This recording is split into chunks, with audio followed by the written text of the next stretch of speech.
And Sai, I'll start with you on this one. We just saw that special report building up to that final, and that particular stat, India have never beaten New Zealand in a T20 World Cup. I mean, that is something that's come as a massive surprise to me. Do you think that particular stat is going to have any sort of a bearing come the final?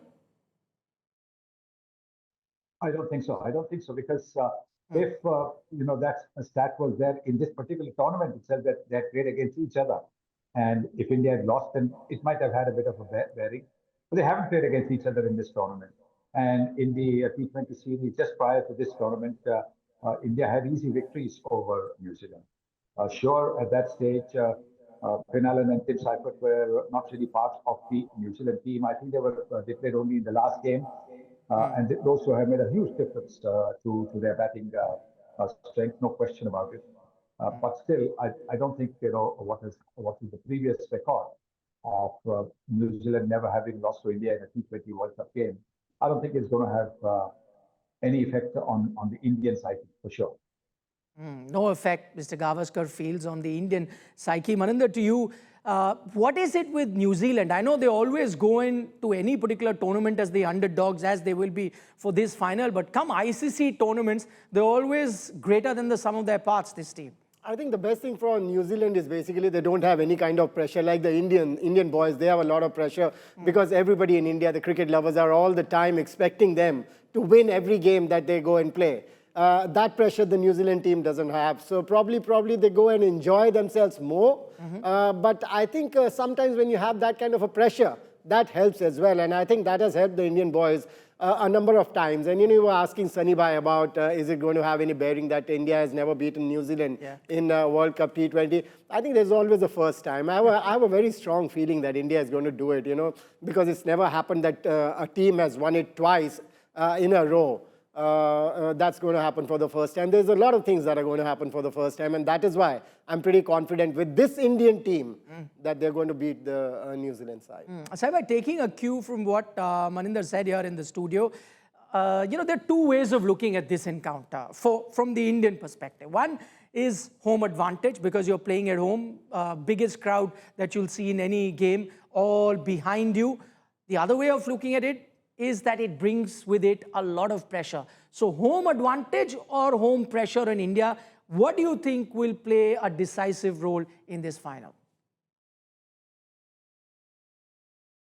I think the home advantage more than anything else. Because now over the last so many years, the Indian team has got used to seeing so many people come and back them. And they look at it as a blessing. They look at it as extra good wishes for them. So they don't feel the pressure that you might have felt earlier on. Right now, I think they only feel that, the more they have to just do a little bit better, and the noise will be such that the opposition will probably be a little bit scared. And an opposition which, like New Zealand, which probably has more sheep than people in their country, they'll probably feel that a little bit more than the Indians. Okay, more sheep than people in New Zealand. That's the other reason why Mr. Gavaskar says probably not too much pressure. But Sai, one thing that we've seen with Ahmedabad, India played that one match, lost to South Africa. For this encounter, what we are picking up is that there is a mixed soil pitch, mixture of both the black soil as well as the red soil. And what we're also picking up, that it's not going to offer too much turn for the spinners. It's going to give some good bounce to the fast bowlers, and it's going to be a batting paradise. Keeping the conditions in mind and looking at the personnel that are available for the two teams, which team do you think can exploit these conditions better? Oh, India all round. I think when you look at India's batting depth, for example, you saw the other day against West Indies, Shivam Dube coming at number 7 and then smacking a couple of boundaries. Akshar Patel didn't even get to bat in that game. So it just tells you the batting depth that this Indian team has. The bowling variety also that is at Surya Kumar Yadav's disposal certainly makes this team capable of playing in any condition. They could be playing this final in England or in Australia or even on South Africa or West Indies, and you would still say that they would be a better balanced team than New Zealand.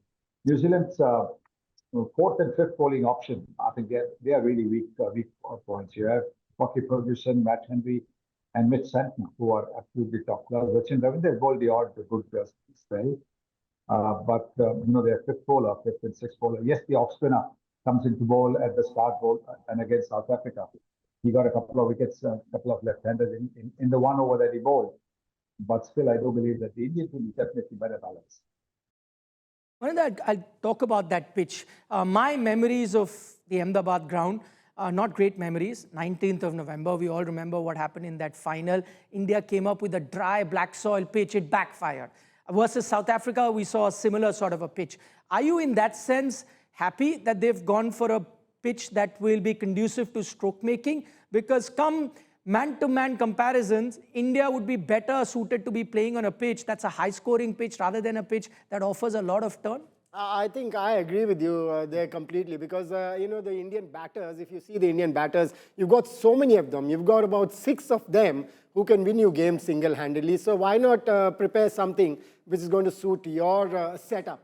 And I think it is a very good idea that they're going to play on a surface like that where the ball is going to come onto the bat because that is what the Indian boys like. And I have a feeling that this Indian batting lineup, you've got so many because this is a format where you just need one batter to score big runs and the others contribute. And what do? You get a 253 in a semi-final.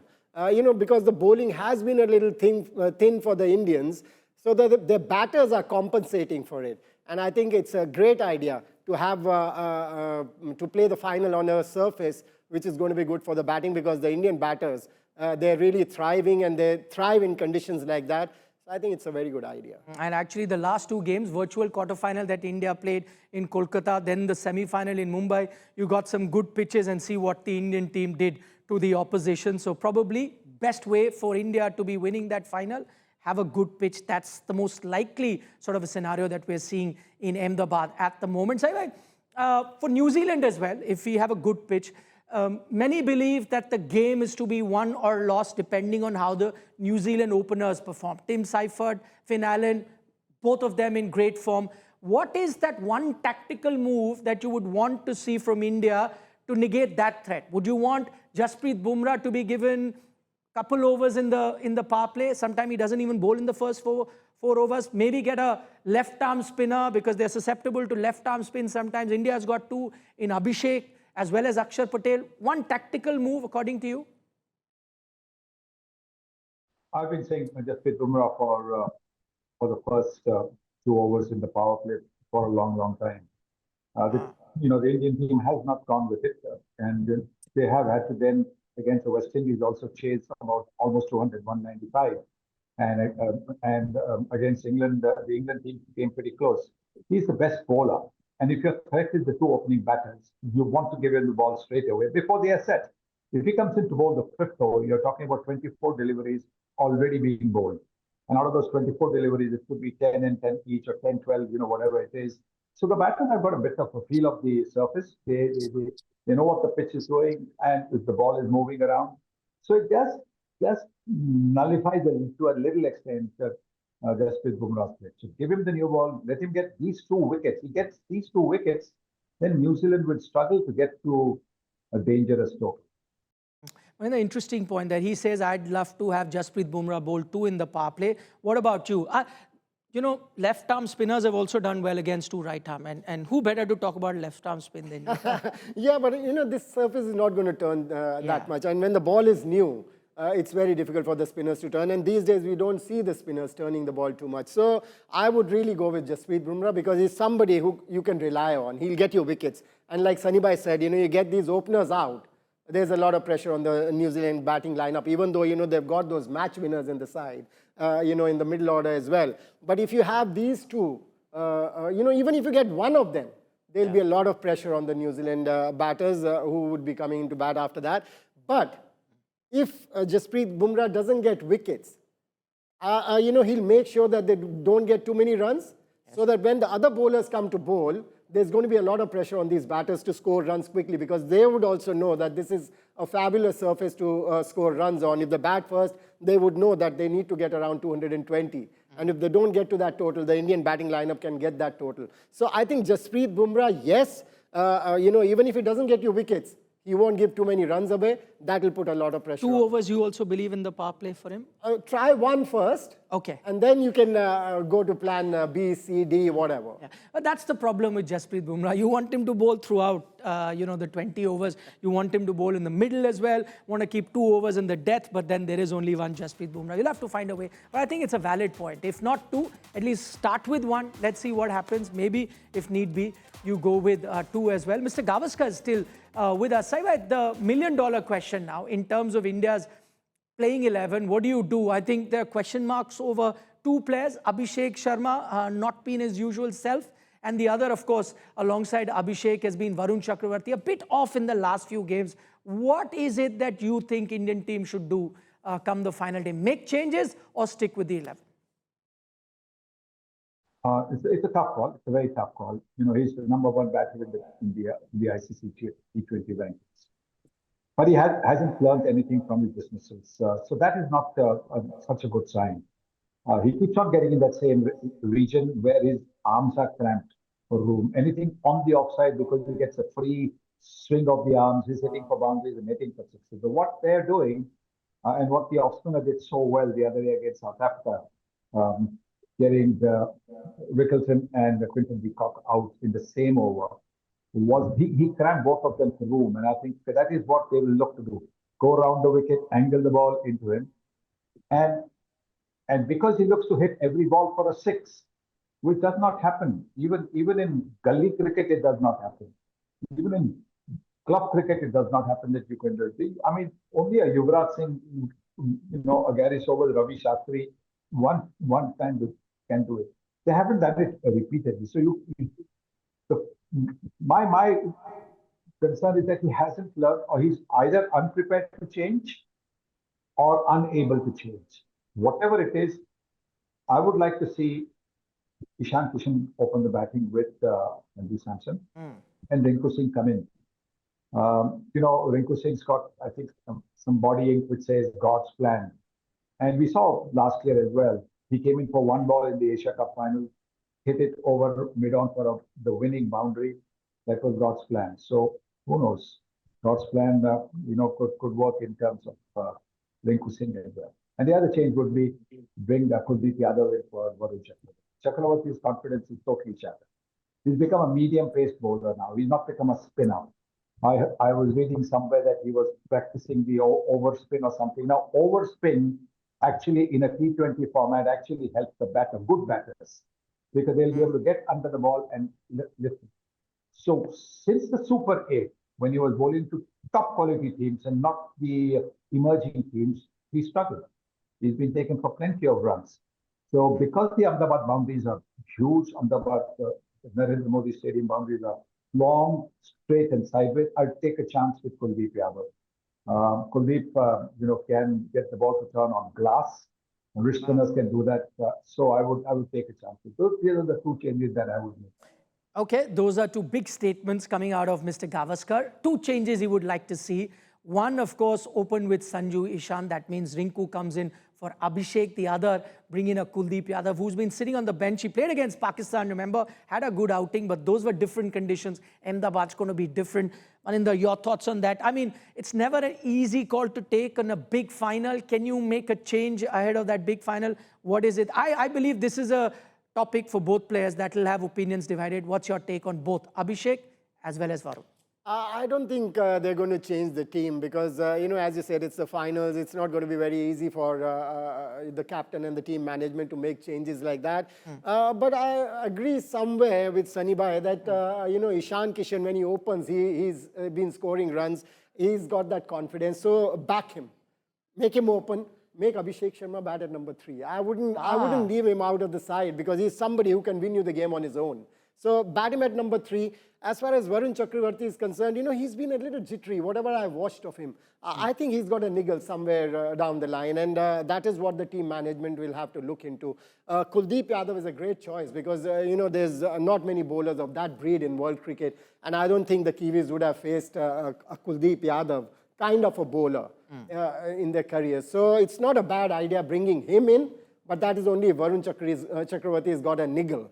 Otherwise, I think the Indian boys are not going to change. Indian team is not going to change. Okay, that's what I said. You know, that's what we love about cricket, because you can look at one particular picture from different perspectives, and there's nothing to say that one is the right way to go about it, the other is a wrong way. You can look at it differently, and both might be a big step for the Indian team to take. But as we heard from our two experts, Mr. Gavaskar believes make a change, but we heard from Maninder as well. No, stick with Varun. It's the big final. Sai, finally, before we let you go, I know I'm not going to ask you what your heart is saying, because all our hearts are going to be backing the Indian team. I want to know what your mind is saying in this encounter. Make a prediction for us. Yes, I think even my mind says it'll be India, for the way they've lifted themselves in the match against West Indies. Chasing almost 200 was not easy. They got there. And the way they kept their nerve when England were going berserk, particularly the Bethel and Wiljack's partnership, that catch that was taken, when the relay to Shivam Dubey, just that, that presence of mind of both the fielders, just tells you that this Indian team believes in itself, believes in each other, and I think they will repeat history and defeat. Maninder, what you picked up from that press conference, but seems like he is going to go in with that 11, saying everyone goes through a bit of a bad patch. We're going to back our players. He's gone through a lot in his career, because I've worked with him actually when with Mumbai Indians in 2011-12, and he's a very happy-go-lucky kind of a character. Yeah. He lost his way in the middle, because he was very talented then also. He's very talented now also. And whenever I spoke cricket to him, he always made sense at that age as well. And now he's got that maturity. He's gone through the rigors. And I think he knows exactly what he's doing. And the best thing about him is, I feel he backs his boys, which is very important coming from a captain. When you're the better team, you don't want other elements to be interfering, because then when elements come in, they just level the playing field. With due around, I think the only positive I'll take is last game in Mumbai, there was due around. You batted first and yet won. So that's the one silver lining. Yeah, but you scored 253 runs. So you have to give that cushion to your bowlers if you're batting first, if there's going to be due. And, when he was talking about due, I was also not feeling very happy about it, because, I'm always thinking as a bowler, especially a spinner. And, it's not very easy for a spinner to grip the ball, for a seamer to move around the ball. So it's not going to be very easy. Bowling second, if due factor is there. So if any team batting first, they will have to give that 15-20 runs extra to their bowlers, that cushion, so that the due factor doesn't come into play.